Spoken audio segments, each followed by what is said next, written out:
Hey everyone, and welcome back to Auto Wisdom. I know it's been a little bit of time since I last uploaded to my YouTube channel, but today I wanted to bring some content back to you guys featuring the 2009 BMW E92 328i that I reviewed approximately 7 months ago based on the current recording of this video. Now, if you guys had seen that video already, or you are interested to see what that car was like in its OEM Plus form, go ahead and click on the video card that will be linked at the top of the screen, where I did an initial review and impressions video talking about why I feel like this platform is relatively underrated and a very affordable bargain for a somewhat traditional BMW experience that still offers modern amenities and creature comforts. Now, the intention with this car when my friend and I had first purchased it was to turn it into a track car, and at the time of that video, as I stated previously, the car was in somewhat of an OEM Plus form.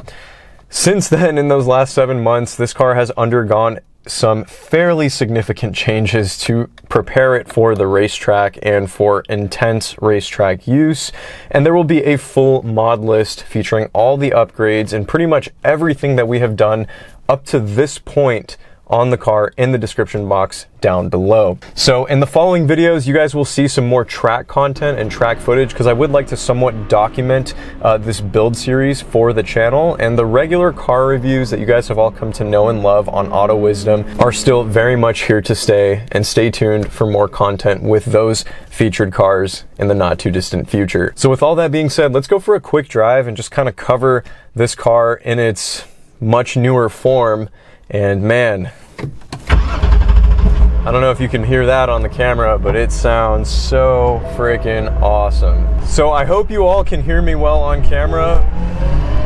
Probably the first thing you'll note is the way that this car sounds. It is very, very different, and it is very, very loud inside, simply due to the fact that the interior, all the sound deadening, the insulation, the carpeting, the headliner, the seats, they've all been plucked out. And it really has been a bare bones experience from the inside of the vehicle. We have these upgraded bucket seats to obviously complement the handling of the car, which has been increased significantly thanks to a set of ISC N1 coilovers with the spring rates, which are listed in the description box. Once again, if you guys are curious as to more of the specifics behind the upgrades, there's a lot of stuff that we've done. So without further ado, let's give it a pull.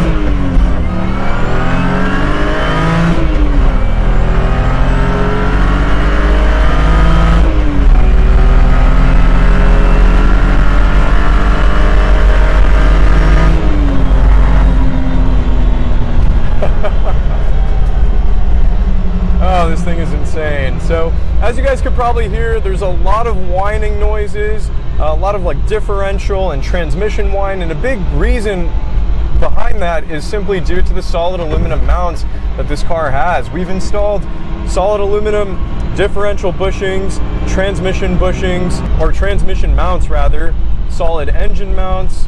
We've done a full shifter bushing refresh kit. And even the subframe also has solid reinforced mounts on it as well. So the chassis has been tightened up significantly, in addition to some additional bracing that we've also added within the engine bay of the vehicle.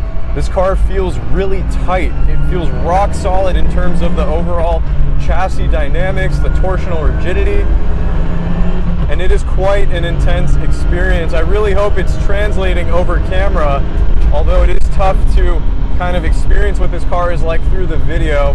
It is a lot of fun. Not a lot of people have touched on the BMW E9X platform for track use, but I felt like it would be a really cool project to take on, not only to document the build series, document the lap times that we're putting down out here in Southern California at the local racetracks, such as Button Willow, Big Willow, Streets of Willow, Chuckwalla Raceway, and hopefully other tracks in the future, but also to document how this platform holds up. A lot of people have touched the E92 M3 when it comes to track use, but the base 3 series, such as the 328i, especially in the United States, has not really been covered as a track platform or for club sport builds. So hopefully this series will kind of shed some more light on this platform and show off some of the N51 and 52 highlights, as well as the chassis highlights of this car.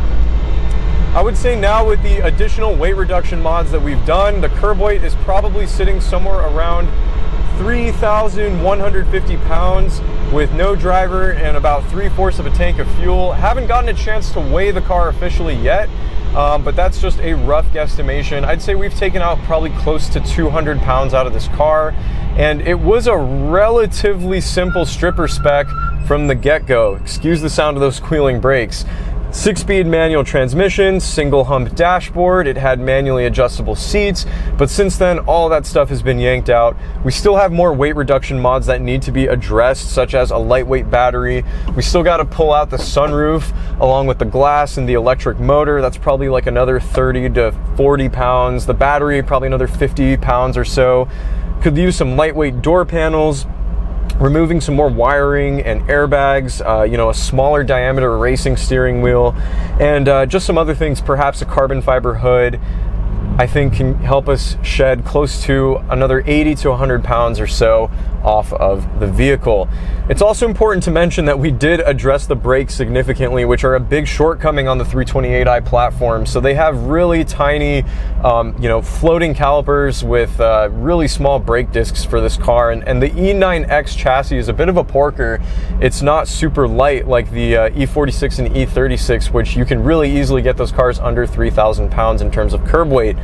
So what we did was we upgraded to the E9X BMW M3 brakes because part of the build was upgrading the car for track spec but also keeping it on a budget. So we sourced a set of E92 M3 brake calipers along with cross-drilled and slotted rotors, stainless steel brake lines, Motul RBF 660 racing brake fluid, and we're rocking PFC 11 brake pads up front, and I believe it's PFC 332s in the rear, something along those lines. It'll be in the description box.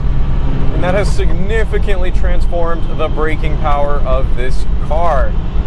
It's also featuring Catless headers. It's got a tune from a company known as Calibrations.